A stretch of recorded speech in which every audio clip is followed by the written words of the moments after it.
sa mga bro, dito na kami sa ngayon sa Kanyakan. Ayan, pangatlong area na dito namin yung paliguan. Ayan, ito yung malinaw. Ayan o. Kasama ko si Brother Francis. Ayan yung malapit na tayo dito sa paggawa ng simento.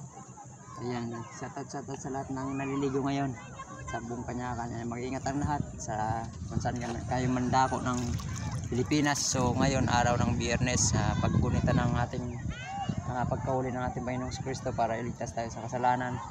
So ang gagawin natin, manampalataya lang po tayo. Iwasan natin magpakasakit o magpapinitin siya kasi iligtas na po na tayo ng ating Panginoong Kristo. Kaya ang kailangan dapat na natin gawin, manampalataya po tayo.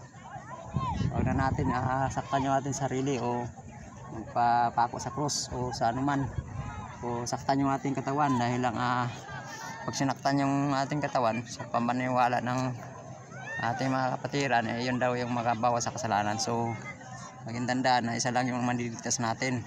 So nagdadagdag pa yung ating kasalanan once na magpapinitin siya po tayo. Kaya ngayon sineselebrate yung sa buong mundo yung pagkauli natin Panginoong Kristo. So isang beses lang po mga bro yung pagkamatay ng ating Panginoong Kristo. Ngayon ginugunita lang para alalahanin yung kanyang pagkamatay sa krus dahil sa ating mga kasalanan.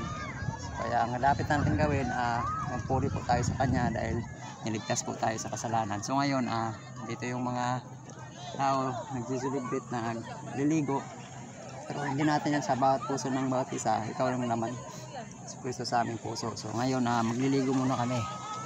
Medyo maganda yung daloy ng tubig. Ayan, dito wala, mahirap to magpan, walang stand.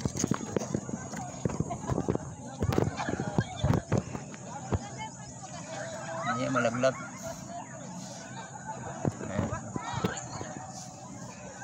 Ayan lang. Saan na ba yun?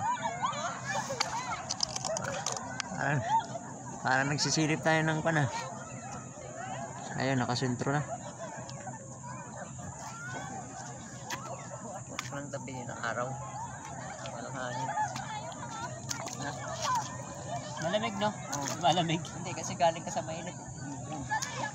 Pero pag nasa tubig ka na, hindi.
Tawid kasi din.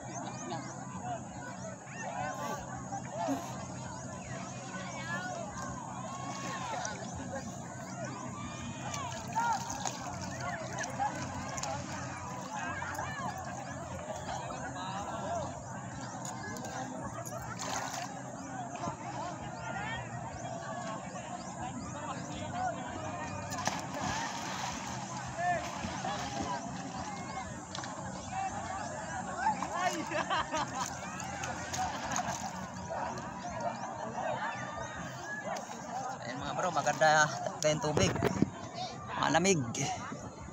So lilipat kami sa kabila.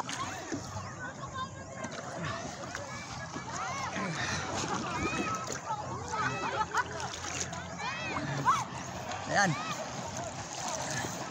Hawak ko yung cellphone ko. Kasi hindi naman masyado malalim mga bro. Tagalig ko lang. Ayan oh. Oh.